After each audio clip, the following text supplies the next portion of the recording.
ਸਤਿ ਸ੍ਰੀ ਅਕਾਲ। ਤੁਸੀਂ ਦੇਖ ਰਹੇ ਹੋ ਤਖਤ ਪੰਜਾਬ। ਮੈਂ ਤੁਹਾਡੇ ਨਾਲ ਸੁਖਵਿੰਦਰ ਸਿੰਘ। ਮੇਰੇ ਨਾਲ ਉੱਗੇ ਸਿਆਸੀ ਮਾਹਰ ਪ੍ਰੋਫੈਸਰ ਮੁਹੰਮਦ ਖਾਲਿਦ ਮੌਜੂਦ ਨੇ। ਹੁਣ ਤੱਕ ਦੀਆਂ ਵੱਡੀਆਂ ਖਬਰਾਂ ਤੇ ਵੱਡੇ ਮੁੱਦਿਆਂ ਉੱਤੇ ਚਰਚਾ ਕਰਾਂਗੇ। ਸਵਾਗਤ ਹੈ ਤੁਹਾਡਾ ਖਾਲਿਦ ਸਾਹਿਬ। ਹਾਂਜੀ, ਮਿਹਰਬਾਨੀ। ਧੰਨਵਾਦ ਖਾਲਿਦ ਸਾਹਿਬ। ਤਕਰੀਬਨ 4 ਮਹੀਨੇ ਜਿਹੜੇ ਤੋਂ ਉੱਪਰ ਦਾ ਸਮਾਂ ਪੰਜਾਬ ਦੇ ਵਿੱਚ ਆਮ ਆਦਮੀ ਪਾਰਟੀ ਦੀ ਸਰਕਾਰ ਨੂੰ ਹੋ ਗਿਆ। ਹੁਣ ਤੱਕ ਦੇ ਫੈਸਲਿਆਂ ਦੇ ਉੱਤੇ ਬੜੀ ਵਾਰੀ ਚਰਚਾ ਹੋ ਗਈ ਕਿ ਕਿਹੜਾ ਫੈਸਲਾ ਇਹਨਾਂ ਨੇ ਲੈ ਲਿਆ ਤੇ ਕਿਹਦੇ ਤੇ ਪਲਟਣਾ ਪੈ ਗਿਆ। ਇਹ ਬਹੁਤ ਕੁਝ ਹੋਇਆ। ਹੁਣ ਬਿਜਲੀ ਦੇ ਮਸਲੇ ਦੇ ਉੱਤੇ ਵੀ ਰੌਲਾ ਰੱਪਾ ਪੈ ਰਿਹਾ, ਜਾਂ ਹੋਰ ਜਿਹੜੇ ਸਰਕਾਰ ਕੋਈ ਨਵਾਂ ਤਰੀਕੇ ਦਾ ਕੋਈ ਫੈਸਲਾ ਲੈਣ ਦੀ ਕੋਸ਼ਿਸ਼ ਕਰਦੀ ਹੈ, ਕਿਤੇ ਨਾ ਕਿਤੇ ਅਫਸਰਸ਼ਾਹੀ ਭਾਰੂ ਪੈ ਜਾਂਦੀ ਹੈ। ਇਹੋ ਜਿਹੇ ਹਾਲਾਤ ਦੇ ਵਿੱਚ ਇਸ ਤਰ੍ਹਾਂ ਲੱਗ ਰਿਹਾ ਕਿ ਲੋਕਾਂ ਦਾ ਜਿਹੜਾ ਮੋਹ ਹੈ ਉਹ ਆਮ ਆਦਮੀ ਪਾਰਟੀ ਦੀ ਸਰਕਾਰ ਤੋਂ ਹੌਲੀ ਹੌਲੀ ਜਿਹੜਾ ਉਹ ਘਟਦਾ ਜਾ ਰਿਹਾ, ਕਿ ਮੋਹ ਭੰਗ ਹੁੰਦਾ ਜਾ ਰਿਹਾ। ਇਸੇ ਕਰਕੇ ਚਰਚਾਵਾਂ ਚੱਲ ਰਹੀਆਂ ਕਿ ਅਗਲੀ ਤਿਆਰੀ ਜਿਹੜੀ ਹੈ ਉਹ ਕਿਸੇ ਨਵੀਂ ਧਿਰ ਦੇ ਨਾਲ ਜੁੜ ਕੇ ਪੰਜਾਬ ਜਿਹੜਾ ਉਹ ਨਵੇਂ ਪਾਸੇ ਵੱਲ ਨੂੰ ਤੁਰ ਸਕਦਾ ਹੈ। ਤੇ ਉਹਦੇ ਵਿੱਚ ਨਵਜੋਤ ਸਿੰਘ ਸਿੱਧੂ ਦੀ ਚਰਚਾ ਬੜੀ ਹੋ ਰਹੀ ਆ ਕਿ ਸਿੱਧੂ ਸਾਹਿਬ ਨੂੰ ਸ਼ਾਇਦ ਕੋਈ ਜ਼ਿੰਮੇਵਾਰੀ ਆਉਣ ਤੇ ਦਿੱਤੀ ਜਾਵੇ। ਰਾਜਾ ਵੜਿੰਗ ਉਸ ਤਰੀਕੇ ਨਾਲ ਜਿਵੇਂ ਉਹ ਕੰਮ ਕਰ ਰਹੇ ਨੇ, ਉਹ ਸ਼ਾਇਦ ਕਾਂਗਰਸੀਆਂ ਜਿਹੜੇ ਵੱਡੇ ਕਾਂਗਰਸੀ ਨੇ ਉਹਨਾਂ ਨੂੰ ਰਾਸ ਨਹੀਂ ਆ ਰਿਹਾ। ਉਹ ਇਸ ਕਰਕੇ ਕਿ ਇੱਕ ਵੱਡਾ ਚਿਹਰਾ, ਇੱਕ ਵੱਡਾ ਨਾਮ ਨਵਜੋਤ ਸਿੱਧੂ ਦਾ ਆ, ਤੇ ਜ਼ਿੰਮੇਵਾਰੀ ਲੱਗਦਾ ਹੈ ਕਿ ਆਉਣ ਵਾਲੇ ਸਮੇਂ ਦੇ ਵਿੱਚ ਨਵਜੋਤ ਸਿੱਧੂ ਨੂੰ ਜਦੋਂ ਬਾਹਰ ਆਉਂਦੇ ਨੇ ਦਿੱਤੀ ਜਾ ਸਕਦੀ ਹੈ। ਚਰਚਾਵਾਂ ਮੀਡੀਆ ਦੇ ਵਿੱਚ ਚੱਲ ਰਹੀਆਂ। ਇਹ ਮੈਂ ਜ਼ਿਕਰ ਜਿਵੇਂ ਕੀਤਾ ਕਿ ਆਮ ਆਦਮੀ ਪਾਰਟੀ ਬਨਾਮ ਨਵਜੋਤ ਸਿੰਘ ਸਿੱਧੂ ਕਹਿ ਸਕਦੇ ਹਾਂ ਆਪਾਂ। ਦੇਖੋ, ਇਦਾਂ ਹੈਗਾ ਕਿ ਪਹਿਲਾਂ ਤਾਂ ਜੇ ਆਮ ਆਦਮੀ ਪਾਰਟੀ ਦੀ ਆਪਾਂ ਗੱਲ ਕਰੀਏ, ਆਮ ਆਦਮੀ ਪਾਰਟੀ ਨੇ ਜਿਹੜੀਆਂ ਗਰੰਟੀਆਂ ਦਿੱਤੀਆਂ ਸੀਗੀਆਂ ਉਹਦੇ ਪਰ ਹੀ ਬੇਸ ਬਣਨਾ ਹੈ ਕਿ ਕਿਆ ਲੋਕ ਉਹਨਾਂ ਨੂੰ ਪਸੰਦ ਕਰਦੇ ਆ ਜਾਂ ਮੋਹ ਭੰਗ ਹੋ ਰਿਹਾ।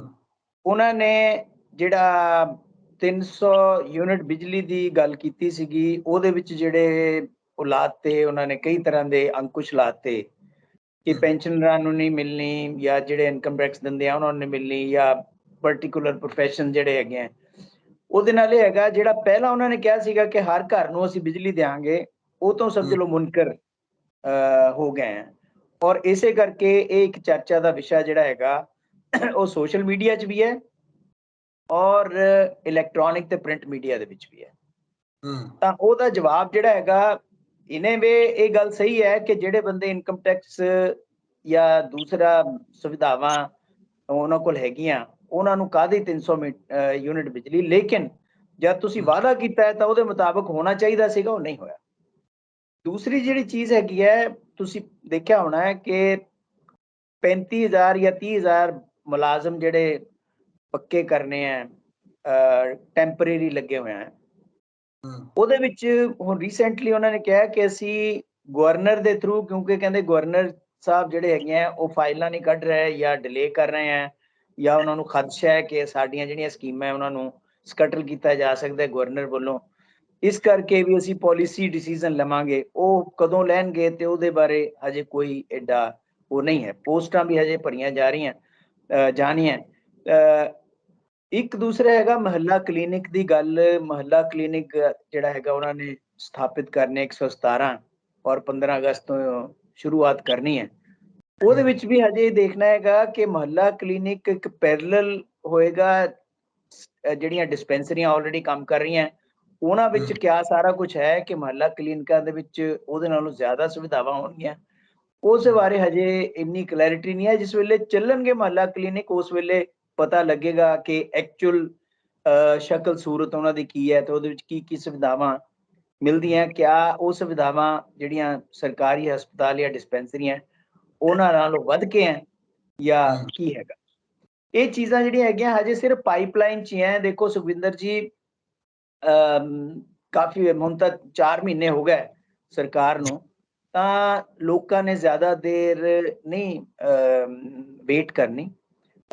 ਵੇਟ ਜਿਹੜੀ ਹੁੰਦੀ ਹੈ ਉਹ ਕਹਿੰਦੇ 100 ਦਿਨਾਂ ਦਾ ਜਿਹੜਾ ਹੁੰਦਾ ਹਨੀਮੂਨ ਪੀਰੀਅਡ ਹੁੰਦਾ, ਉਹ ਤੋਂ ਬਾਅਦ ਪੋਲਿਸੀ ਡਿਸੀਜ਼ਨ ਸਾਹਮਣੇ ਆਉਣੇ ਚਾਹੀਦੇ ਆ। ਹਜੇ ਕੋਈ ਜ਼ਿਆਦਾ ਇੰਨੇ ਸਾਹਮਣੇ ਨਹੀਂ ਹਨ। ਬੇਸ਼ੱਕ ਆਮ ਆਦਮੀ ਪਾਰਟੀ ਦੀ ਸਰਕਾਰ ਕਹਿੰਦੀ ਹੈ ਕਿ ਅਸੀਂ ਕਾਫੀ ਗਰੰਟੀਆਂ ਜਿਹੜੀਆਂ ਹੈਗੀਆਂ ਉਹ ਪੂਰੀਆਂ ਕਰ ਚੁੱਕੇ ਹਾਂ, ਤੇ ਉਹਦਾ ਨੈਚੁਰਲੀ ਇੰਪੈਕਟ ਜਿਹੜਾ ਹੈਗਾ ਉਹ ਇਲੈਕਟੋਰੇਟ ਤੇ ਪਾਉਂਦਾ। ਦੇਖੋ, ਜਿਸ ਵੇਲੇ ਕੋਈ ਵੀ ਇਲੈਕਟੋਰੇਟ ਇੱਕ ਬਹੁਤ ਵੱਡਾ ਹੁੰਗਾਰਾ ਦੇ ਦੇਵੇ ਕਿਸੇ ਪੋਲੀਟੀਕਲ ਪਾਰਟੀ ਨੂੰ, ਤਾਂ ਉਹਦੀਆਂ ਐਕਸਪੈਕਟੇਸ਼ਨਸ ਵੀ ਉਨੀਆਂ ਹੀ ਜ਼ਿਆਦਾ ਵੱਧ ਹੁੰਦੀਆਂ ਜੀ।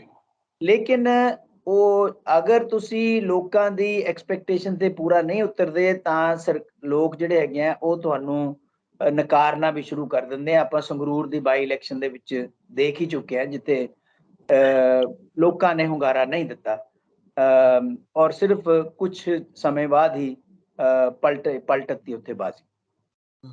ਤਾਂ ਉਹਦਾ ਪ੍ਰਭਾਵ ਜਿਹੜਾ ਹੈਗਾ ਨੈਚੁਰਲੀ ਸਟੇਟ ਦੀ ਪੋਲਿਟਿਕਸ ਦੇ ਉੱਪਰ ਹੋਏਗਾ। ਦੇਖੋ ਇਸ ਵੇਲੇ ਜਿਹੜੀਆਂ ਤਿੰਨ ਮੁੱਖ ਧਿਰਾਂ ਹੈਗੀਆਂ, ਅਕਾਲੀ ਦਲ ਹੈ, ਬੀਜੇਪੀ ਹੈ, ਆਮ ਆਦਮੀ ਪਾਰਟੀ ਹੈ, ਬਲਕਿ ਕਾਂਗਰਸ ਪਾਰਟੀ, ਚਾਰ ਕਹਿ ਲਓ। ਤਾਂ ਜਿੱਥੇ ਤੱਕ ਅਕਾਲੀ ਦਲ ਦਾ ਸਵਾਲ ਹੈ, ਅਕਾਲੀ ਦਲ ਹਜੇ ਜੂਝ ਰਿਹਾ ਹੈ ਉਸ ਕ੍ਰਾਈਸਿਸ ਦੇ ਵਿੱਚੋਂ, ਜਿਹੜਾ ਕ੍ਰਾਈਸਿਸ ਸਮਝ ਲਓ 2015-16 ਤੋਂ ਚੱਲਿਆ ਆ ਰਿਹਾ ਹੈ। ਉਹ ਬਰਗਾੜੀ ਲੈ ਲਓ ਜਾਂ ਦੂਸਰਾ ਲੈ ਲਓ, ਇੱਕ ਜਿਹੜਾ ਕਹਿੰਦੇ ਆ ਨਾ ਟਰਸਟ ਡੈਫਿਸਿਟ ਹੁੰਦਾ ਹੈ ਵੀ ਹਜੇ ਉਹਨਾਂ ਪਰ ਬਣ ਨਹੀਂ ਰਿਹਾ। ਤਾਂ ਉਹ ਆਮ ਆਦਮੀ ਜਿਹੜੀ ਅਕਾਲੀ ਦਲ ਹੈ ਉਹ ਆਪਣੀ ਲੀਡਰਸ਼ਿਪ ਦੇ ਬਾਰੇ ਜਾਂ ਤਾਂ ਫੈਸਲਾ ਕਰੇ ਜਾਂ ਕੋਈ ਇਸ ਤਰ੍ਹਾਂ ਦੇ ਜੁਝਾਰੂ ਪ੍ਰੋਗਰਾਮ ਚਲਾਵੇ ਜਿਹਦੇ ਵਾਸਤੇ ਅਕਾਲੀ ਦਲ ਜਾਣਿਆ ਜਾਂਦਾ ਸੀਗਾ, ਮੋਰਚੇ ਲਾਵੇ ਜਾਂ ਕੁਝ ਕਰੇ, ਲੋਕਾਂ ਨੂੰ ਮੋਬਿਲਾਈਜ਼ ਕਰੇ। ਉਹ ਦੋਨੇ ਚੀਜ਼ਾਂ ਹਜੇ ਨਹੀਂ ਹਨ। ਔਰ ਜਿਸ ਤਰੀਕੇ ਦੇ ਨਾਲ ਰਾਸ਼ਟਰਪਤੀ ਦੇ ਚੋਣ ਦੇ ਵਿੱਚ ਤੁਸੀਂ ਦੇਖਿਆ ਕਿ ਤਿੰਨਾਂ ਦੇ ਵਿੱਚੋਂ ਇੱਕ ਐਮਐਲਏ ਜਿਹੜਾ ਹੈਗਾ ਹਾਲੀ, ਉਹਨੇ ਕਹਿ ਦਿੱਤਾ ਮੈਂ ਤਾਂ ਵੋਟ ਨਹੀਂ ਪਾਉਣੀ ਜਾਂ ਮੈਂ ਪਾਰਟਿਸਿਪੇਟ ਨਹੀਂ ਕਰਨਾ। ਇਸ ਉਦੋਂ ਵੀ ਇਹ ਸਿੱਧ ਹੁੰਦਾ ਹੈ ਕਿ ਅਕਾਲੀ ਦਲ ਦੀ ਜਿਹੜੀ ਲੀਡਰਸ਼ਿਪ ਹੈ ਉਹ ਕਮਜ਼ੋਰ ਹੈ ਜਾਂ ਉਹਨਾਂ ਨੂੰ ਸਾਰਿਆਂ ਨੂੰ ਨਾਲ ਲੈ ਕੇ ਚੱਲਣਾ ਹਜੇ ਉਹਦੇ ਵਾਸਤੇ ਨਹੀਂ ਚੱਲ ਰਹੀ। ਕਾਂਗਰਸ ਦੀ ਜਿੱਥੇ ਤੱਕ ਗੱਲ ਹੈ, ਇਲੈਕਸ਼ਨ ਹਾਰਨ ਤੋਂ ਬਾਅਦ ਕਾਂਗਰਸ ਇੰਨੀ ਜ਼ਿਆਦਾ ਐਕਟਿਵ ਜਿਹੜੀ ਹੈਗੀ ਹੈ ਨਹੀਂ ਹੈ, ਜਿਵੇਂ ਅਪੇਕਸ਼ਾ ਕੀਤੀ ਜਾਂਦੀ ਸੀਗੀ ਕਿ ਰਾਜਾ ਵੜਿੰਗ ਇੱਕ ਯੰਗ ਚਿਹਰਾ ਹੋਣ ਦੇ ਨਾਤੇ ਔਰ ਜਿਸ ਤਰੀਕੇ ਦੇ ਨਾਲ ਉਹਨਾਂ ਨੇ ਟਰਾਂਸਪੋਰਟ ਮਿਨਿਸਟਰ ਹੁੰਦੇ ਹੋਏ ਕਾਫੀ ਜ਼ਿਆਦਾ ਐਕਟੀਵਿਟੀ ਦਿਖਾਈ ਸੀਗੀ, ਵੀ ਹੋ ਸਕਦਾ ਹੈ ਕੋਈ ਮੋਬਿਲਾਈਜੇਸ਼ਨ ਹੋਵੇ। ਲੇਕਿਨ ਕਾਂਗਰਸ ਦੇ ਵਿੱਚ ਵੀ ਹਜੇ ਮੋਬਿਲਾਈਜੇਸ਼ਨ ਜਿਹੜੀ ਹੈਗੀ ਹੈ ਉਹ ਉਸ ਲੈਵਲ ਤੇ ਨਹੀਂ ਹੈ ਜਿਵੇਂ ਕਿ ਹੋਣੀ ਚਾਹੀਦੀ ਹੈ ਲੋਕਾਂ ਦੇ ਵਿੱਚ ਜਾਣ ਦੀ। ਹਾਂ, ਲੀਡਰਾਂ ਦੀ ਪਾਰਟੀ ਹੈ, ਉਹ ਲੀਡਰ ਮੀਟਿੰਗਾਂ ਵਗੈਰਾ ਕਰਦੇ ਰਹਿੰਦੇ ਆ। ਤੁਸੀਂ ਨਵਜੋਤ ਸਿੱਧੂ ਦੀ ਗੱਲ ਕੀਤੀ ਕਿ ਵੀ ਉਹਦੇ ਵੱਲ ਵੇਖਿਆ ਜਾ ਰਿਹਾ ਹੈ ਜਾਂ ਇਹ ਆਮ ਆਦਮੀ ਪਾਰਟੀ ਵਰਸਸ ਨਵਜੋਤ ਸਿੱਧੂ ਹੈ। ਦੇਖੋ ਏਦਾਂ ਹੈ ਕਿ ਨਵਜੋਤ ਸਿੱਧੂ ਅੱਜ ਦੀ ਤਾਰੀਖ ਦੇ ਵਿੱਚ ਇੱਕ ਕਨਵਿਕਟਡ ਵਿਅਕਤੀ ਹੈ ਤੇ ਜਿਸ ਵੇਲੇ ਉਹਨਾਂ ਨੇ ਬਾਹਰ ਆਉਣਾ ਹੈ, ਉਹ ਹਾਲਾਂਕਿ ਉਹਦਾ ਪੋਲਿਟਿਕਸ ਦੇ ਨਾਲ ਕੋਈ ਲੈਣਾ ਦੇਣਾ ਨਹੀਂ ਹੈ, ਉਹ ਉਹਨਾਂ ਦੀ ਆਪਣੀ ਇੱਕ ਨਿੱਜੀ ਵਜ੍ਹਾ ਕਰਕੇ ਸਾਰਾ ਕੁਝ ਹੋਇਆ। ਤੇ ਲੇਕਿਨ ਜਿਸ ਵੇਲੇ ਨਵਜੋਤ ਸਿੱਧੂ ਬਾਹਰ ਆਉਣਗੇ, ਬਾਹਰ ਆ ਕੇ ਉਹਨਾਂ ਨੇ ਆਪਣੀ ਭੂਮਿਕਾ ਨੂੰ ਦੁਬਾਰਾ ਲੱਭਣਾ ਪੈਣਾ ਹੈ ਕਿ ਉਹ ਦੇਖੋ ਕੋਈ ਵੀ ਵਿਅਕਤੀ ਅਗਰ ਇਸ ਤਰ੍ਹਾਂ ਦੀ ਪਰਿਸਥਿਤੀ ਚੋਂ ਬਾਹਰ ਨਿਕਲਦਾ ਹੈ ਤਾਂ ਉਹ ਆ ਕੇ ਬਾਹਰ ਜਿਹੜਾ ਹੈਗਾ ਉਹਨੂੰ ਦੁਬਾਰਾ ਤੇ ਸੋਚਣਾ ਪੈਣਾ ਹੈ ਕਿ ਮੈਂ ਕਿੱਥੇ ਖੜਾ ਔਰ ਮੈਨੂੰ ਕਿੱਥੇ ਖੜੇ ਹੋਣਾ ਚਾਹੀਦਾ ਹੈ ਤੇ ਉਹਨੂੰ ਹੁੰਗਾਰਾ ਕਿੰਨਾ ਕੁ ਮਿਲਦਾ ਹੈ। ਇਹ ਡਿਪੈਂਡ ਕਰਦਾ ਹੈ ਕਿ ਕੇਂਦਰੀ ਲੀਡਰਸ਼ਿਪ, ਕਿਉਂਕਿ ਅਗਰ ਕੇਂਦਰੀ ਲੀਡਰਸ਼ਿਪ ਇੰਨਾ ਜ਼ਿਆਦਾ ਵਿਸ਼ਵਾਸ ਰੱਖਦੀ ਹੁੰਦੀ ਤਾਂ ਇਲੈਕਸ਼ਨ ਹਾਰਨ ਤੋਂ ਬਾਅਦ ਨਵਜੋਤ ਸਿੱਧੂ ਦਾ ਅਸਤੀਫਾ ਨਾ ਲੈਂਦੀ। ਜਿਹੜੀ ਲੋਕਲ ਲੀਡਰਸ਼ਿਪ ਹੈ, ਲੋਕਲ ਜਿਹੜੇ ਲੀਡਰ ਹੈਗੇ ਆ, ਉਹਨਾਂ ਦੇ ਵਿੱਚ ਵੀ ਬਹੁਤ ਸਾਰੇ ਐਸੇ ਆ ਜਿਹੜੇ ਨਵਜੋਤ ਸਿੱਧੂ ਨੂੰ ਚਾਹੁੰਦੇ ਆ ਔਰ ਬਹੁਤ ਸਾਰੇ ਐਸੇ ਵੀ ਆ ਜਿਹੜੇ ਨਵਜੋਤ ਸਿੱਧੂ ਨੂੰ ਨਹੀਂ ਵੀ ਚਾਹੁੰਦੇ। ਔਰ ਇਹ ਹਰ ਪਾਰਟੀ ਦੇ ਵਿੱਚ ਹੁੰਦਾ। ਇਸ ਕਰਕੇ ਬੜੀ ਜਲਦੀ ਹੋਏਗੀ ਇਹ ਗੱਲ ਕਹਿਣੀ ਕਿ ਨਵਜੋਤ ਸਿੱਧੂ ਆ ਕੇ ਬਹੁਤ ਵੱਡਾ ਜਿਹੜਾ ਹੈਗਾ ਕੋਈ ਬਦਲਾਵ ਪਾਰਟੀ ਦੇ ਵਿੱਚ ਲਿਆਉਣਗੇ ਜਾਂ ਪਾਰਟੀ ਦੀ ਲੀਡਰਸ਼ਿਪ ਇੰਨਾ ਆਸਾਨ ਨਹੀਂ ਹੈ, ਕਿਉਂਕਿ ਜਿਹੜੇ ਬੰਦੇ ਤੁਹਾਡੀ ਐਬਸੈਂਸ ਦੇ ਵਿੱਚ ਪਾਰਟੀ ਦੇ ਵਿੱਚ ਐਸਟੈਬਲਿਸ਼ ਹੋ ਚੁੱਕੇ, ਉਹਨਾਂ ਨੂੰ ਡਿਸਲੌਜ ਕਰਨਾ ਕਾਫੀ ਮੁਸ਼ਕਿਲ ਹੋ ਜਾਂਦਾ ਹੈ। ਫਿਰ ਜਿਹੜੀ ਕੇਂਦਰੀ ਲੀਡਰਸ਼ਿਪ ਹੈ ਦੀ ਕਾਂਗਰਸ ਪਾਰਟੀ ਦੀ, ਉਹ ਇੰਨੀ ਜ਼ਿਆਦਾ ਪਾਵਰਫੁਲ ਤਾਂ ਨਹੀਂ ਹੈ ਇਸ ਵੇਲੇ ਜਿੰਨੀ ਕਦੇ ਹੋਇਆ ਕਰਦੀ ਸੀਗੀ। ਉਹਨਾਂ ਨੂੰ ਵੀ ਦੇਖਣਾ ਪੈਂਦਾ ਹੈ ਕਿ ਕਿਆ ਵਾਕਈ ਉਹ ਨਵਜੋਤ ਸਿੱਧੂ ਨੂੰ ਦੁਬਾਰਾ ਲਿਆ ਕੇ ਕਾਂਗਰਸ ਨੂੰ 2024 ਦੇ ਇਲੈਕਸ਼ਨ ਵਾਸਤੇ ਤਿਆਰ ਕਰ ਸਕਦੇ ਆ ਜਾਂ ਨਹੀਂ। ਤਾਂ ਇਹ ਚੀਜ਼ਾਂ ਜਿਹੜੀਆਂ ਹੈਗੀਆਂ ਹਜੇ ਜਿਹਨੂੰ ਕਹਿੰਦੇ ਆ ਆਉਣ ਵਾਲੇ ਦਿਨਾਂ ਦੇ ਵਿੱਚ ਪਤਾ ਲੱਗੇ। ਸਰਟਨਲੀ ਕੁਝ ਨਹੀਂ ਕਿਹਾ ਜਾ ਸਕਦਾ। ਬੜੀਆਂ ਚੀਜ਼ਾਂ ਪੋਲਿਟਿਕਸ ਦੇ ਵਿੱਚ ਹਫਤੇ ਦੇ ਵਿੱਚ ਬਦਲ ਜਾਂਦੀਆਂ, ਮਹੀਨਿਆਂ 'ਚ ਬਦਲ ਜਾਂਦੀਆਂ। ਇਸ ਕਰਕੇ ਆਉਣ ਵਾਲੇ ਦਿਨਾਂ ਦੇ ਵਿੱਚ ਬੀਜੇਪੀ ਦੀ ਰਾਜਨੀਤੀ ਕੀ ਹੋਏਗੀ, ਬੀਜੇਪੀ ਦਾ ਗਵਰਨਰ ਹੈਗਾ ਔਰ ਬੀਜੇਪੀ ਕਿਸ ਤਰੀਕੇ ਦੇ ਨਾਲ, ਜਿਵੇਂ ਜਿਹੜੀ ਬੀਜੇਪੀ ਦੀ ਸੈਂਟਰਲ ਲੀਡਰਸ਼ਿਪ ਹੈ ਉਹਦੇ ਵੀ ਪੰਜਾਬ ਦੇ ਉੱਪਰ ਅੱਖ ਹੈ ਪੂਰੀ ਕਿ ਕਿਸ ਤਰੀਕੇ ਦੇ ਨਾਲ ਇਹਨੂੰ ਕਾਬੂ ਕੀਤਾ ਜਾਵੇ। ਤਾਂ ਉਹ ਵੀ ਇੱਕ ਫੈਕਟਰ ਹੋਏਗਾ ਬਹੁਤ ਵੱਡਾ।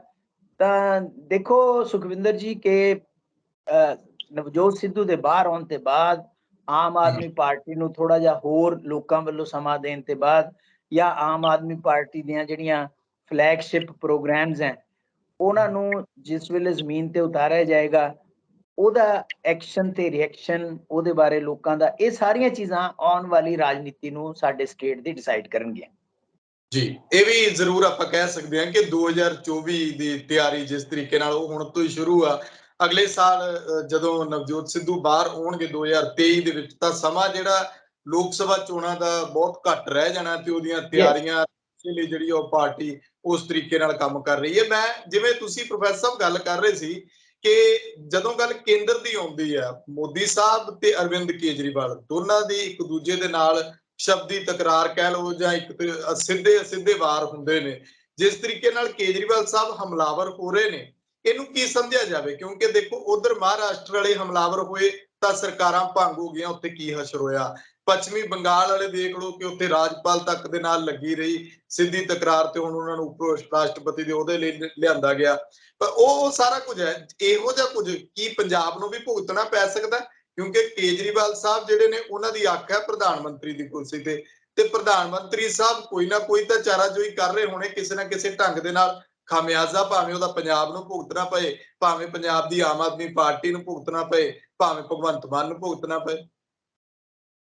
ਦੇਖੋ ਏਦਾਂ ਹੈਗਾ ਕਿ ਅਰਵਿੰਦ ਕੇਜਰੀਵਾਲ ਦੀ ਇਸ ਵੇਲੇ ਸਿਆਸਤ ਇਹ ਹੈਗੀ ਹੈ ਕਿ ਜਿਵੇਂ ਪੰਜਾਬ ਦੇ ਵਿੱਚ ਉਹਨਾਂ ਨੇ ਸੱਤਾ ਹਾਸਿਲ ਕਰ ਲਈ ਹੈ 2 ਇਲੈਕਸ਼ਨਾਂ ਦੇ ਬਾਅਦ, ਇਸੇ ਤਰੀਕੇ ਦੇ ਨਾਲ ਗੁਜਰਾਤ ਤੇ ਹਿਮਾਚਲ ਪ੍ਰਦੇਸ਼ ਜਿਹੜਾ ਹੈਗਾ ਉਹਨੂੰ ਕਿਸੇ ਤਰੀਕੇ ਦੇ ਨਾਲ ਆਪਣੀ ਪ੍ਰੈਜ਼ੈਂਸ ਉੱਥੇ ਬਣਾਈ ਜਾਵੇ।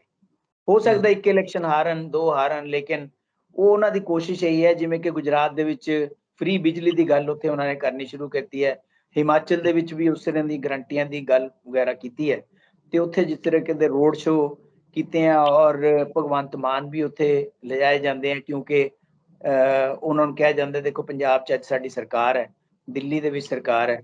ਦਿੱਲੀ ਦੀ ਜਿੱਥੇ ਤੱਕ ਗੱਲ ਹੈਗੀ ਹੈ ਉੱਥੇ ਤਾਂ ਕਿਉਂਕਿ ਸੈਂਟਰ ਗਵਰਨਮੈਂਟ ਨੇ ਕਲੀਅਰ ਕਰਤਾ ਸਾਡੇ ਵਾਸਤੇ ਸਰਕਾਰ ਜਿਹੜੀ ਹੈਗੀ ਹੈ ਉਹ ਲੈਫਟੀਨੈਂਟ ਗਵਰਨਰ ਹੈ।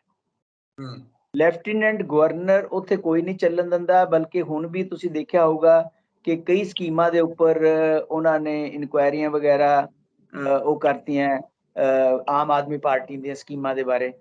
ਤਾਂ ਜਿੱਥੇ ਤੱਕ ਸਵਾਲ ਹੈ, ਜੇ ਆਪਾਂ ਕਹੀਏ ਕਿ ਕੇਜਰੀਵਾਲ ਤੇ ਮੋਦੀ ਜਿਹੜੇ ਹੈਗੇ ਆਮਨੇ ਸਾਹਮਣੇ ਹੈ, ਮੋਦੀ ਦੇ ਪਿੱਛੇ ਇੱਕ ਬਹੁਤ ਵੱਡਾ ਸੰਸਥਾ, ਬਹੁਤ ਵੱਡੀ ਆਰਗੇਨਾਈਜੇਸ਼ਨ RSS ਔਰ ਉਹਦੇ ਜਿਹੜੇ ਐਫੀਲੀਏਟਸ ਜਿੰਨੇ ਵੀ ਹੈਗੇ ਆ 100 ਦੇ ਕਰੀਬ ਆਰਗੇਨਾਈਜੇਸ਼ਨਸ ਹੈਗੀਆਂ, ਉਹ ਸਾਰੀਆਂ RSS ਦੀ ਵਜ੍ਹਾ ਕਰਕੇ ਖੜੀਆਂ। ਤਾਂ ਉਹ ਚੀਜ਼ਾਂ ਕੇਜਰੀਵਾਲ ਕੋਲ ਨਹੀਂ ਹਨ। ਦੂਸਰੀ ਗੱਲ ਇਹ ਕੀ ਹੈ, ਆਮ ਜਿਹੜੀ BJP ਹੈ ਉਹ ਇੱਕ ਬਹੁਤ ਵੱਡੇ ਪੈਡਸਟਲ ਦੇ ਉੱਪਰ ਕੰਮ ਕਰ ਰਹੀ ਹੈ ਇਸ ਵੇਲੇ। ਉਹ ਆਪਣੀ ਭੂਮਿਕਾ ਜਿਹੜੀ ਹੈਗੀ ਹੈ ਤਲਾਸ਼ ਕਰ ਰਹੀ ਹੈ, ਸਾਊਥ ਦੇ ਵਿੱਚ ਵੀ, ਕੇਰਲਾ 'ਚ, ਤਾਮਿਲਨਾਡੂ 'ਚ, ਕਰਨਾਟਕਾ 'ਚ ਤਾਂ ਹੈ ਹੀ ਉਹਨਾਂ ਦੀ ਸਰਕਾਰ। ਤੇ ਇਹ ਚੀਜ਼ਾਂ ਜਿਹੜੀਆਂ ਹੈਗੀਆਂ ਇਹ ਹਜੇ ਕੇਜਰੀਵਾਲ ਦੇ ਬਸ ਦੇ ਵਿੱਚ ਨਹੀਂ ਹਨ। ਔਰ ਅਗਰ ਆਪਾਂ ਕਹੀਏ ਕਿ ਜਿਹੜੇ ਦਿੱਗਜ ਨੇਤਾ ਦੂਸਰੇ ਪਾਰਟੀਆਂ ਦੇ ਵਿੱਚ ਬੈਠੇ ਹਨ, ਕਾਂਗਰਸ ਦੇ ਵਿੱਚ ਹੋਣ ਜਾਂ ਤ੍ਰਿਣਮੂਲ 'ਚ ਹੋਣ ਜਾਂ DMK, NRDMK ਜਾਂ ਰੀਜਨਲ ਪੋਲੀਟੀਕਲ ਪਾਰਟੀਆਂ, ਉਹ ਇੰਨੀ ਆਸਾਨੀ ਨਾਲ ਕੇਜਰੀਵਾਲ ਨੂੰ ਕੋਈ ਸਪੇਸ ਲੈਣ ਦੇਣਗੇ ਨੈਸ਼ਨਲ ਲੈਵਲ ਤੇ, ਉਹਦੇ ਬਾਰੇ ਵੱਡਾ ਕੁਐਸਚਨ ਮਾਰਕ ਹੈ। ਕਿਉਂਕਿ ਰੀਜਨਲ ਪਾਰਟੀਆਂ ਆਪਣੀਆਂ ਟਰਫ ਦੇਖਦੀਆਂ, ਉਹ ਕਿਸੇ ਵੀ ਦੂਸਰੇ ਰੀਜਨਲ ਲੀਡਰ ਨੂੰ ਕਿਉਂ ਅੱਗੇ ਆਉਣ ਦੇਣਗੀਆਂ। ਤਾਂ ਇਸ ਕਰਕੇ ਕੇਜਰੀਵਾਲ ਵਾਸਤੇ ਅਗਰ ਆਪਾਂ ਕਹੀਏ ਕਿ ਪ੍ਰਧਾਨ ਮੰਤਰੀ ਦੀ ਕੁਰਸੀ ਦੇ ਉੱਪਰ ਅੱਖ ਹੈ, ਦੇਖੋ ਐਸਪਾਇਰ ਤਾਂ ਕੋਈ ਵੀ ਕਰ ਸਕਦਾ, ਮੈਂ ਵੀ ਕਰ ਸਕਦਾ, ਤੁਸੀਂ ਵੀ ਕਰ ਸਕਦੇ ਹੋ, ਕੇਜਰੀਵਾਲ ਵੀ ਕਰ ਸਕਦਾ, ਲੇਕਿਨ ਉਹ ਇੱਕ ਬਹੁਤ ਵੱਡੀ ਗੇਮ ਹੈ। ਉਹ ਤੋਂ ਹਜੇ ਕੇਜਰੀਵਾਲ ਬਹੁਤ ਦੂਰ ਹੈ ਮੇਰੇ ਸੰਭਾਵਨਾ ਦੇ ਮੁਤਾਬਕ। ਹਾਂ ਇੰਨਾ ਜ਼ਰੂਰ ਹੈ ਕਿ ਨਾਰਥ ਦੇ ਵਿੱਚ ਆਪਣਾ ਪੈਰ ਪਸਾਰਨ ਦੀ ਕੋਸ਼ਿਸ਼ ਕਰ ਰਹੇ ਹਾਂ, ਪੰਜਾਬ ਤੇ ਬਾਅਦ ਜਿਵੇਂ ਮੈਂ ਦੇਖਿਆ ਕਿ ਇਹ ਗੁਜਰਾਤ ਦੇ ਵਿੱਚ ਤੇ ਆਪਣੇ ਹਿਮਾਚਲ ਦੇ ਵਿੱਚ, ਈਵਨ ਜੰਮੂ ਕਸ਼ਮੀਰ ਦੇ ਵਿੱਚ, ਈਵਨ ਮੱਧ ਪ੍ਰਦੇਸ਼ ਦੇ ਵਿੱਚ ਉਹਨਾਂ ਨੇ ਇਸ ਵਾਰ ਜਿਹੜਾ ਇਲੈਕਸ਼ਨ ਸੀਗੇ ਆਪਣੇ ਮਿਊਨਿਸਪੈਲਿਟੀਆਂ ਦੇ, ਉਹਦੇ ਵਿੱਚ ਕੁਝ ਜਗ੍ਹਾ ਜਿੱਤ ਹਾਸਿਲ ਕੀਤੀ ਹੈ।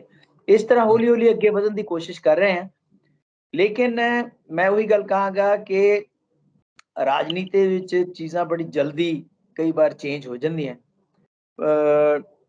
ਇਹ ਡਿਪੈਂਡ ਕਰਦਾ ਹੈ ਕਿ ਪੰਜਾਬ ਦੇ ਵਿੱਚ ਉਹ ਕਿੰਨੇ ਕੁ ਕਾਮਯਾਬ ਹੁੰਦੇ ਹੈ ਆਪਣੇ ਆਪ ਨੂੰ ਐਸਟੈਬਲਿਸ਼ ਕਰਨ ਦੇ ਵਿੱਚ। ਸਰਕਾਰ ਲੋਕਾਂ ਨੇ ਦੇ ਦਿੱਤੀ ਹੈ, ਸਰਕਾਰ ਤੇ ਬਾਅਦ ਅਗਰ ਇੱਥੇ ਸਰਕਾਰ ਪਪੂਲਰ ਰਹਿੰਦੀ ਹੈ ਤਾਂ ਉਹਦੀ ਸਟਰੈਂਥ ਜਿਹੜੀ ਹੈਗੀ ਹੈ ਦੂਸਰੀ ਜਗ੍ਹਾ ਇਸਤੇਮਾਲ ਹੋ ਸਕਦੀ ਹੈ, ਦੂਸਰੇ ਸਟੇਟਾਂ ਦੇ ਵਿੱਚ।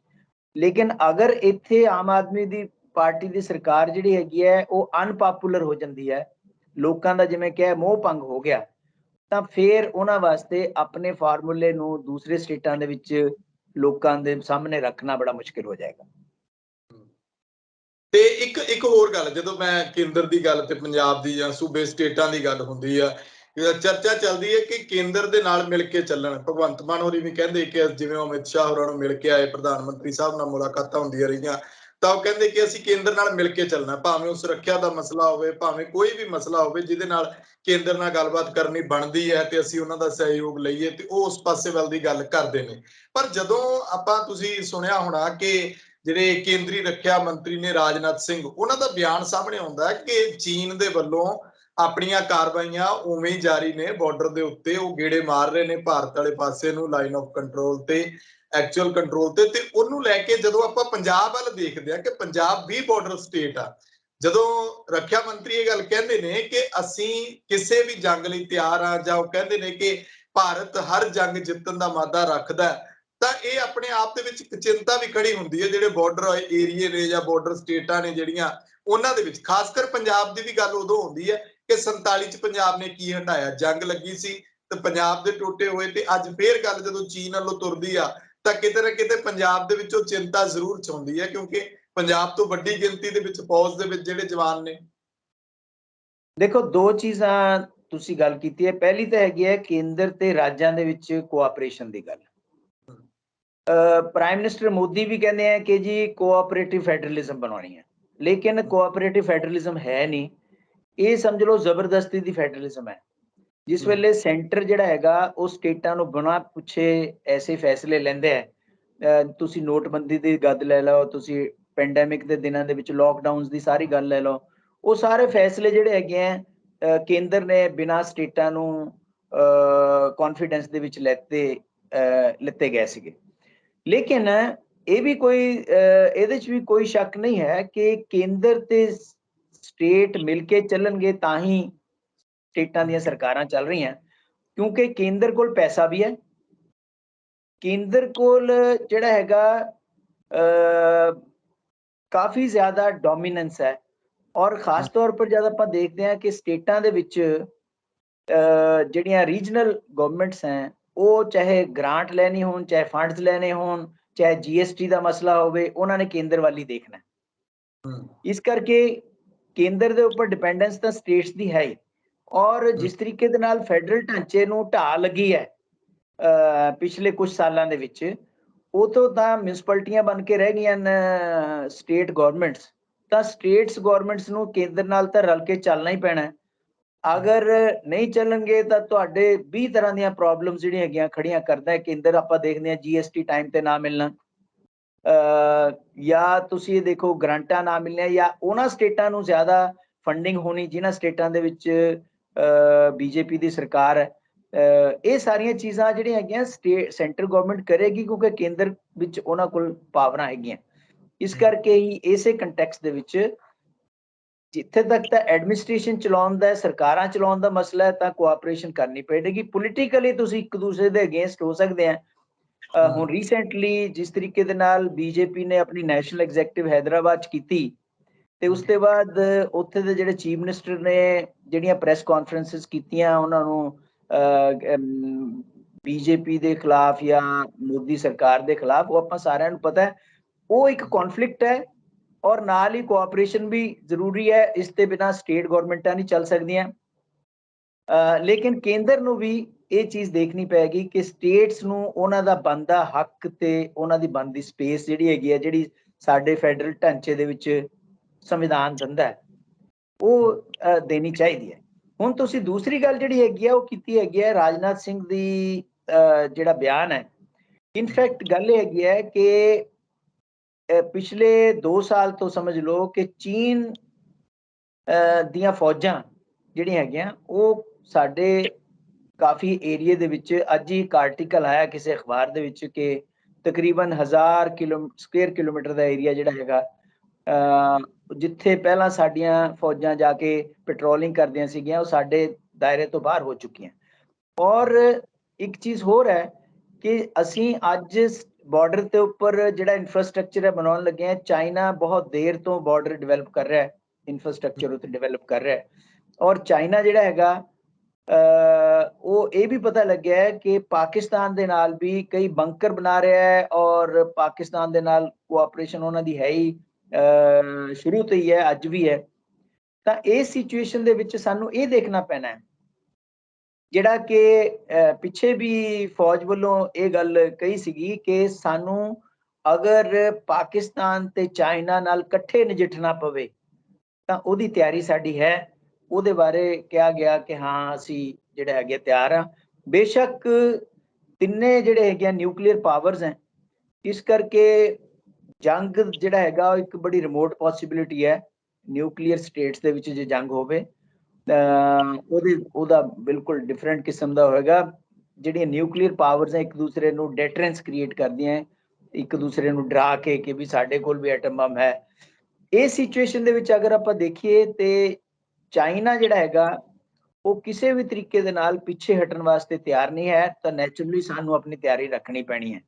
ਜਿਸ ਤਰੀਕੇ ਦੇ ਨਾਲ ਸਾਡੇ 20 ਦੇ ਕਰੀਬ ਫੌਜੀਆਂ ਦੀ ਸ਼ਹਾਦਤ ਹੋਈ ਸੀਗੀ ਚਾਈਨਾ ਨਾਲ ਸ਼ੁਰੂ ਦੇ ਵਿੱਚ ਜਿਸ ਵੇਲੇ ਚਾਈਨਾ ਦੀਆਂ ਫੌਜਾਂ ਆਈਆਂ। ਔਰ ਇਸ ਤੇ ਇਲਾਵਾ ਵੀ ਚਾਈਨਾ ਜਿਹੜਾ ਹੈਗਾ ਆਪਣੇ ਜਿਹੜੇ ਇਹ ਹੈਗੇ ਆ ਜੰਗੀ ਜਹਾਜ਼ ਉਹਨਾਂ ਦੀ ਸਕ੍ਰੈਂਬਲਿੰਗ ਕਰਦਾ ਰਹਿੰਦਾ ਸਾਡੇ ਨੇੜੇ। ਤਾਂ ਅਸੀਂ ਵੀ ਕਰਦੇ ਰਹਿੰਦੇ ਹਾਂ, ਇਹ ਤਾਂ ਚੱਲਦਾ ਰਹਿੰਦਾ ਹੈ। Rajnath Singh as a defence minister ਬਿਲਕੁਲ ਸਹੀ ਹੈ ਕਿ ਉਹਨਾਂ ਨੂੰ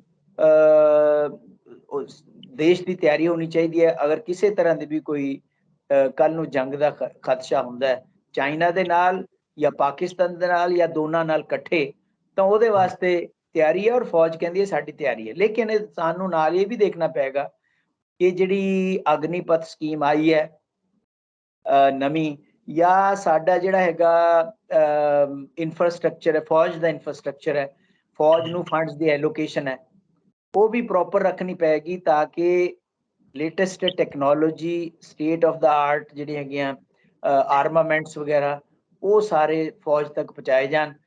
ਫੌਜ ਦੇ ਵਿੱਚ ਹਜ਼ਾਰਾਂ ਪੋਸਟ ਜਿਹੜੀ ਹੈਗੀ ਹੈ ਖਾਲੀ ਪਈ ਹੈ। ਪਿਛਲੇ 2 ਸਾਲ ਤੋਂ ਰਿਕਰੂਟਮੈਂਟ ਨਹੀਂ ਹੋਈ, ਜਦ ਕਿ 2 ਸਾਲਾਂ ਦੇ ਵਿੱਚ ਰਿਟਾਇਰਮੈਂਟ ਹੋਈ ਹੈ।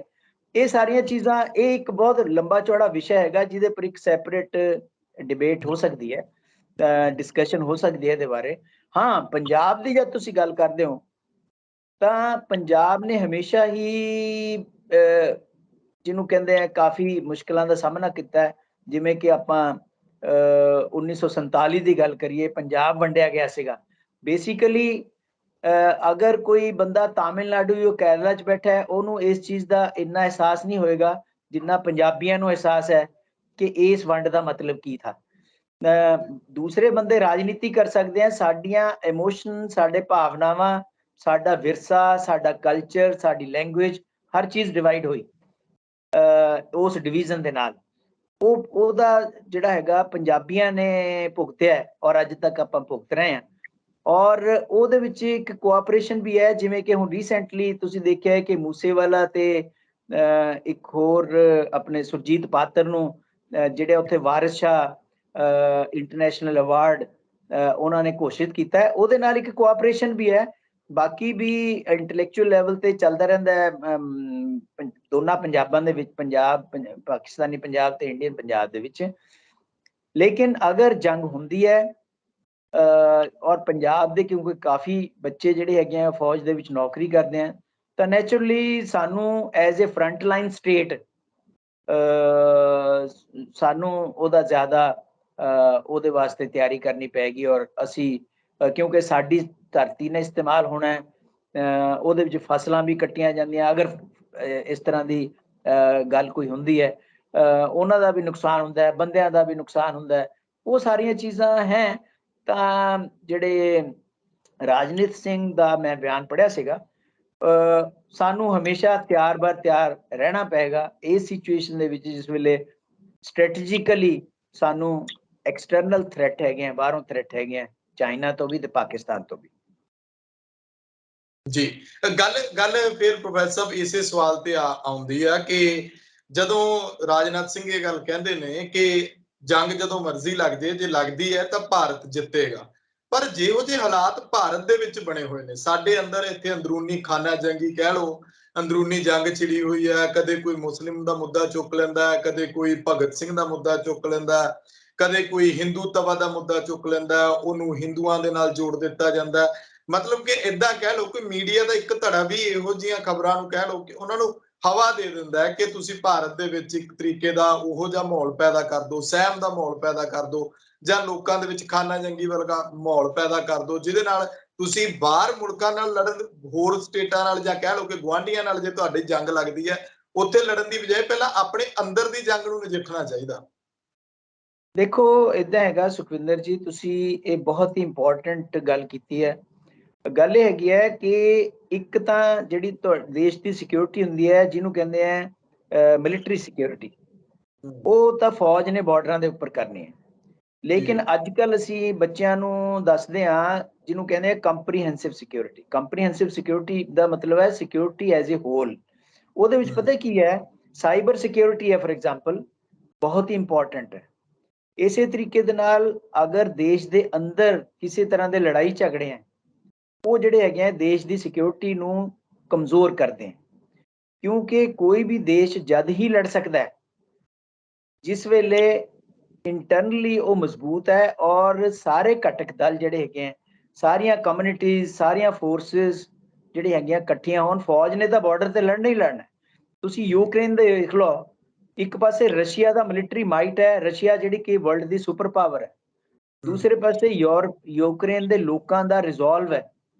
ਉੱਥੇ ਚਾਹੇ 100 ਬੰਦਾ ਡੇਲੀ ਮਰ ਰਿਹਾ, ਚਾਹੇ 200 ਮਰ ਰਿਹਾ, ਲੇਕਿਨ ਉਹ ਲੱਗੇ ਹੋਏ ਆ ਆਪਣੇ ਦੇਸ਼ ਨੂੰ ਬਚਾਉਣ ਵਾਸਤੇ। ਉਹ ਜਿਹੜੀ ਚੀਜ਼ ਹੈ ਉਹ ਬਹੁਤ ਜ਼ਰੂਰੀ ਹੈ, ਦੇਸ਼ ਦੀ ਯੂਨਿਟੀ। ਔਰ ਦੇਸ਼ ਦੇ ਵਿੱਚ ਜਿਸ ਤਰੀਕੇ ਦੇ ਨਾਲ ਹਿੰਦੂ ਮੁਸਲਮਾਨ ਰੋਜ਼ ਔਰ ਕਾਸਟ ਦੇ ਬੇਸ ਦੇ ਉੱਪਰ ਇੱਕ ਦੂਸਰੇ ਦੇ ਉੱਪਰ ਪ੍ਰਹਾਰ, ਉਹ ਸਾਰੀਆਂ ਚੀਜ਼ਾਂ ਹੈਗੀਆਂ ਦੇਸ਼ ਨੂੰ ਕਮਜ਼ੋਰ ਕਰਦੀਆਂ। ਉਹਦੇ ਨਾਲ ਦੇਸ਼ ਦੀ ਸਿਕਿਉਰਿਟੀ ਕਮਜ਼ੋਰ ਨਹੀਂ ਹੁੰਦੀ, ਦੇਸ਼ ਦੀ ਇਕਨੋਮੀ ਵੀ ਕਮਜ਼ੋਰ ਹੁੰਦੀ ਹੈ, ਔਰ ਦੇਸ਼ ਦਾ ਜਿਹੜਾ ਸੋਸ਼ਲ ਫੈਬਰਿਕ ਹੈ ਉਹ ਵੀ ਕਮਜ਼ੋਰ ਹੁੰਦਾ ਹੈ। ਔਰ ਆਪਾਂ ਪਿਛਲੇ ਕੁਝ ਸਾਲਾਂ ਦੇ ਵਿੱਚ ਦੇਖ ਹੀ ਰਹੇ ਹਾਂ ਕਿ ਇੱਕ ਧੜਾ, ਚਾਹੇ ਉਹ ਮੀਡੀਆ ਦਾ ਹੋਵੇ, ਚਾਹੇ ਉਹ ਲੋਕ ਹੋਣ ਜਿਹੜੇ ਸੋਸ਼ਲ ਮੀਡੀਆ ਦੇ ਉੱਪਰ ਟ੍ਰੋਲਿੰਗ ਕਰਦੇ ਆ, ਚਾਹੇ ਉਹ ਹੈ ਜਿਹਨੂੰ ਆਪਾਂ ਸੋਸ਼ਲ ਮੀਡੀਆ ਆਰਮੀਜ਼ ਕਹਿੰਦੇ ਆ, ਪੋਲੀਟੀਕਲ ਪਾਰਟੀਆਂ ਆਪਣਾ ਏਜੰਡਾ ਜਿਹੜਾ ਹੈਗਾ ਜਿਸ ਤਰੀਕੇ ਦੇ ਨਾਲ ਸੋਸ਼ਲ ਮੀਡੀਆ ਦੇ ਉੱਪਰ ਪਹੁੰਚਾਉਂਦੀਆਂ, ਔਰ ਉਹਦੇ ਨਾਲ ਸਮਾਜ ਜਿਹੜਾ ਹੈਗਾ ਹਿੰਦੂ ਮੁਸਲਿਮ ਦੇ ਨਾਂ ਤੇ, ਜਾਂ ਹਿੰਦੂ ਸਿੱਖ ਦੇ ਨਾਂ ਤੇ, ਜਾਂ ਕ੍ਰਿਸਚੀਅਨ ਮੁਸਲਿਮ ਦੇ ਨਾਂ ਤੇ, ਇਸ ਤਰ੍ਹਾਂ ਦੀਆਂ ਜਿਹੜੀਆਂ ਚੀਜ਼ਾਂ ਹੈਗੀਆਂ ਉਹ ਦੇਸ਼ ਵਾਸਤੇ ਕੋਈ ਵਧੀਆ ਨਹੀਂ ਹਨ।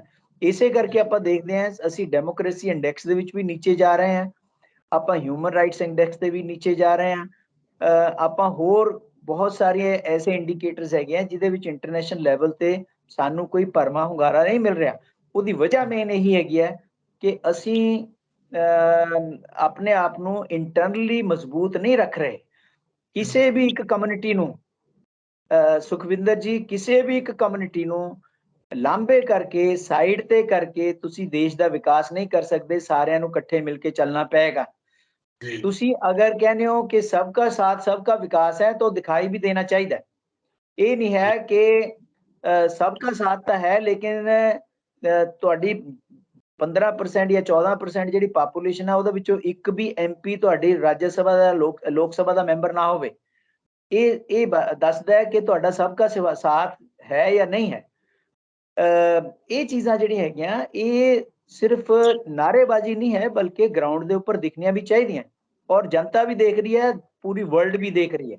ਜਿਸ ਤਰੀਕੇ ਦੇ ਨਾਲ ਲੁੱਲੂ ਮਾਲ ਦੇ ਉੱਪਰ ਐਡਾ ਵੱਡਾ ਵਿਦਆਊਟ ਐਨੀ ਰੀਜ਼ਨ ਤੁਸੀਂ ਕੰਟਰੋਵਰਸੀ ਖੜੀ ਕਰ ਲਈ, ਜਾਂ ਪੈਂਡੈਮਿਕ ਦੇ ਦਿਨਾਂ ਦੇ ਵਿੱਚ ਤਬਲੀਗੀ ਜਮਾਤ ਨੂੰ ਲੈ ਕੇ ਉਸ ਤੋਂ ਬਾਅਦ ਉਹ ਸਾਰੀਆਂ ਜਿਹੜੀਆਂ ਹੈਗੀਆਂ ਝੂਠ ਸਿੱਧ ਹੁੰਦਾ।